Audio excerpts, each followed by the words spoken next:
Hi, I'm Susan. I'm from Worldpeacefull, and I was going through my blog over the last few days, and I've pulled a poem from it that I felt again moved to communicate. Now, this was written on the 1st of June 2011, and it's called Dharma on the Hill of Changing Perspectives. And my introduction to this poem is Dharma on the Hill is the name of the place I'm staying, and that was in Brisbane. I felt the call to write my truth tonight. It's quite cold outside, but I can't go in until it is written. Have a beautiful sleep if it is dark. Have a beautiful wakefulness if it is light. For always we move from dark to light. So this is the poem, Dharma on the Hill of Changing Perspectives. I sit outside on the terrace of my castle, overlooking the sea of city lights. I hear the palm leaves rustle as I sit with my palms up. My vision takes in the artificial intelligence, peppered lights sprinkling and winking from distant places, illuminating distant faces. I see the city, a circled fortification rising up from sea level. Ivory towers like great mountains towering over this inferno of economic survival. Focused revival on beacons of wealth.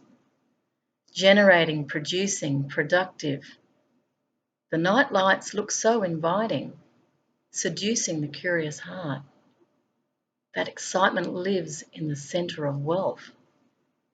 Yet beneath the magic of instant lights, an umbilical cord still attached to coal-fired stations, fueling our addiction. That is not out back, but on the periphery. For it seems a clean coal as I breathe in the night air, listening to the hum of horsepower, believing this is the free way.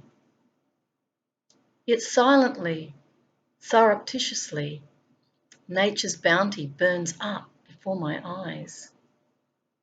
Why do we burn the midnight oil? What is the gain? So many are asleep. Why do they not wake? The breeze curls around my hair as nature spirits uplift my heart as if whispering. Inhaling, exhaling the breath of nature, for I am breathed. The Tibetan prayer flags bow and rise, following an unknown cosmic process, a secret nature that feels the true current of our time, then suddenly returning to stillness.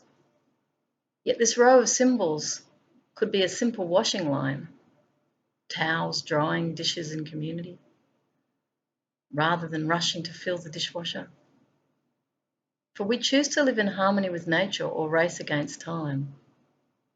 Which do we value?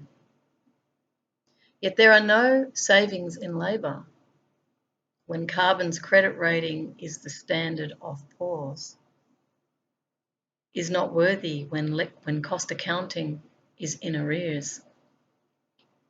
We are mortgaging the next generation who have no power to move mountains. I make my way back inside my cave, my safe house. I walk over polished wooden floors, rainforest timber under my feet. I reach for a glass, a melting pot of sands. I see the sands in the hourglass, 1 minute to midnight. Yet it is so soft to touch and curved as if ice would never melt. For I am tapping into sculptured watercourses that ebb and flow, meandering endlessly. Water tables under pressure supply networks of crisscrossing pipes to the city, where swags and billabongs used to dwell, swelling an underground lattice works, for solutions are in the pipeworks, to supply industry, lawns, cars and coffees, all at the end of a tap. Where is the root? We must tap the root. Why not collect nature's bounty in the tank, fresh each day from exploding clouds? ionized water bursting with energy combustion to bring you life without a price. I join with the hydrological cycle. We have channels of artificial lakes of storage ponds, polluted sediments to dam reservoirs, filtrated chemical cocktails of chlorine, killing fields of organisms, stagnating the full body of our life.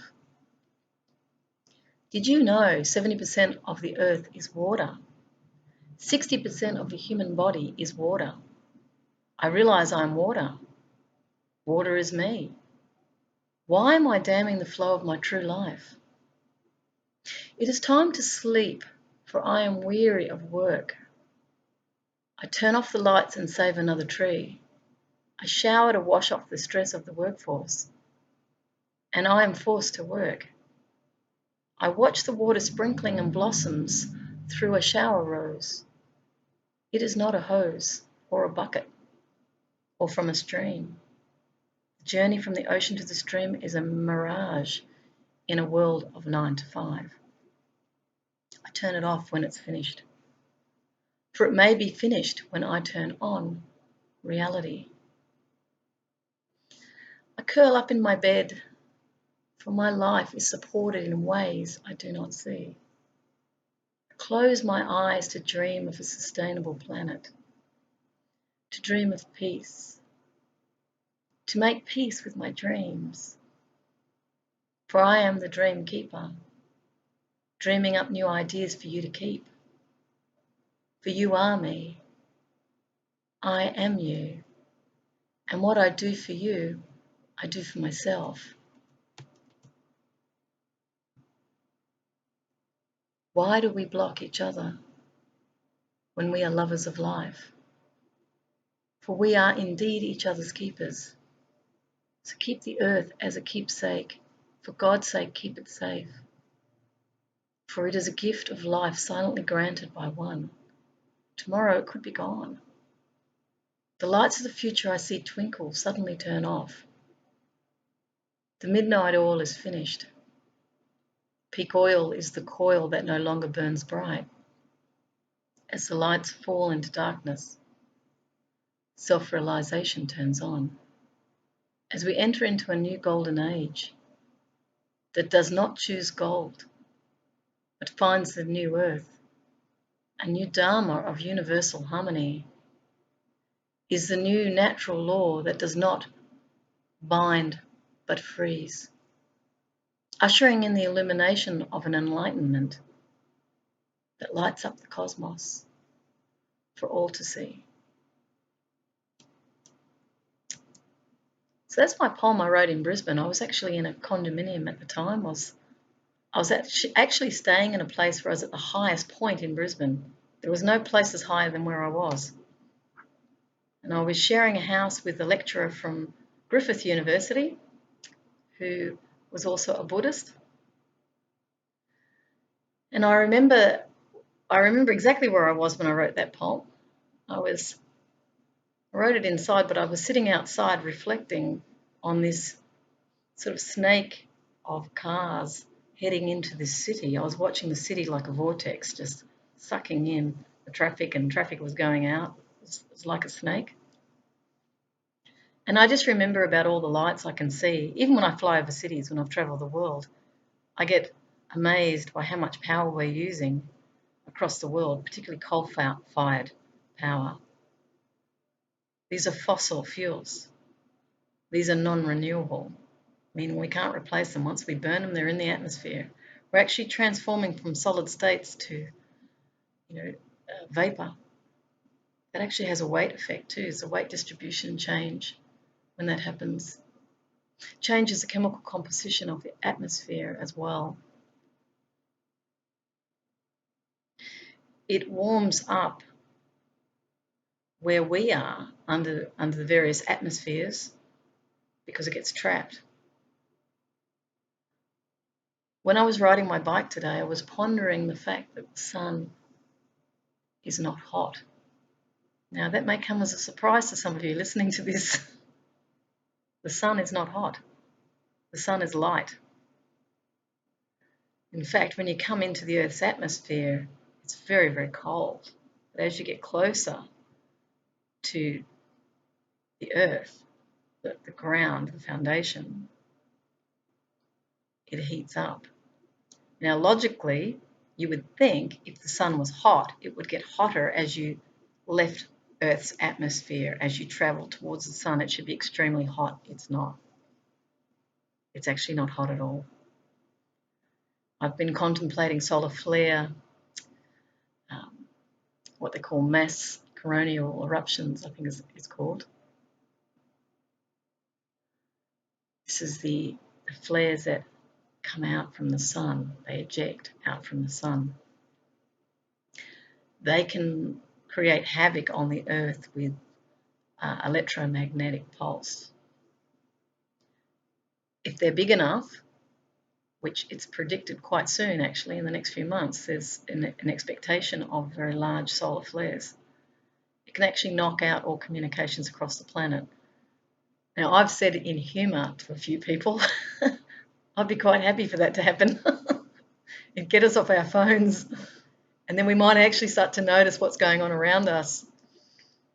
I'm more concerned with the fact that we're detaching from the world around us and burying ourselves in all this technology. It's really not going to serve this current generation. It's quite funny because when I used to dress as a clown, they'd be on their phones. You'd think they can't miss a clown going past, but I bet some of them did. Anyway, just reflecting more deeply on the climate, I've been thinking a lot about the climate lately as well. It's very evident to me that what's going on right now is definitely not natural. I'm often talking, because I'm often outside too, I'm not stuck in an office, so I'm constantly tuning in to the planet. We've had humidity and we've had cold, but not ice. Temperature's been fluctuating. Just lately it's starting to feel a bit cooler, but I just consider this problematic because I'm often contemplating the cycles, the plants and the signals that they're receiving through temperature change. Because everything's calibrated in nature, everything is interconnected. So if there's an arrhythmia caused through climate, and I see it as a cosmic event, I see it as cosmic weather causing the problems we're seeing on the planet right now. That's not to say that human-induced climate change is not a reality here on the ground. It certainly is. And that's certainly heating up the atmosphere. There's great lessons to be learned in how we live. We have attitudes that it's infinite in terms of extraction, and because profit motives are motivating behaviour, people see only the bottom line of a balance sheet. They've completely disconnected, just as those on the iPhones are disconnected. They're completely disconnected from the natural signals. Farmers, people who work in nature in some way, Indigenous people, tend to have a highly developed sense of awareness around changing climate patterns. But even farmers are not in calibration with nature either because of the monocultures.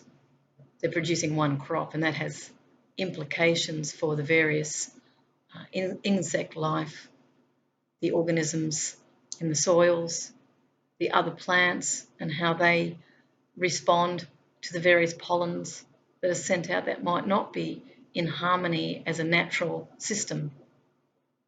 We grow great canola crops, I've noticed here in Australia. As you drive past, it's all yellow, the fields are all yellow. And while some people might think it's a pretty colour, always my awareness is going to this is not in harmony with the natural order. And when you look at cultivation from the sky and you see the various grids that have been cultivated through various farming practices, you can see the demarcation between the various properties, the crisscrossing grids across the earth. It's like someone's carved it with a great knife. Sometimes it looks very fascinating when you see, cultivations in circles. I've certainly seen that as I've flown over sites. I've seen water irrigation that's actually sprinkling in a circle, and so you end up with this huge circle from the sky. And of course there's crop circles, but that's another discussion for another day. There's also signals in the crop circles too, and that's part of the mystery at the moment. So with that, I might finish and say, notice when you walk out your door tomorrow, feel the temperature. Just stop for a second and just feel the temperature. Look up at the sun and think about where we are in space. The Earth's trajectory. You might want to think about how the planet is angled at this time, whether you're in winter or summer, depending on where you are in the world. Think about the axis of the planet and where it's actually tilted. You might even want to investigate the wobble of the Earth and what that means. And start to imagine how we're moving through space in a trajectory, an orbital trajectory around a huge sun that's powering this solar system. And then bring your focus back to this Earth and ask yourself, are we in harmony with the natural system? Or have we designed systems to meet generated and fabricated needs and wants? And does this create an impact on the natural order of the planet in terms of how the planet ecosystem actually functions? Does it matter if we extract lots of coal from the various sedimentary layers? Does it matter if we generate nuclear energy? You might want to think about Fukushima and the ongoing impact there. Does it matter if we market all sorts of products and services in order to make more money rather than to fulfill actual needs? Does it matter when we market to people's insecurities or to people's needs to feel that they're loved, to feel that they're accepted or that they're belonging? What if we created communities where they are accepted and they do belong, where we start to move more in unison as a world family? We start to see the plight of the Syrians as our own. We start to look at the plight of those in Darfur as our own. We cast our eye into places of great poverty around the world, such as India, maybe Nepal after the earthquake. We cast our eye and then we think to ourselves, how can I serve my brothers and sisters in this part of the world? This is called service to others. The economic system generates the idea of service to self, and only one of these orientations is going to be in harmony with the planet. Each has served a purpose, of course, but where we're going in the future, our service must extend to harmonizing with each other and the planet. So that's my Dharma as I sit on my metaphoric hill looking out across the planet and into the cosmos. My wish is for harmony with the natural order and to find that harmony within myself. So I send that to you with great love, and joy and peace. And may the earth changes not be too disruptive. May we find a way to harmonize at this time. Thanks. Bye.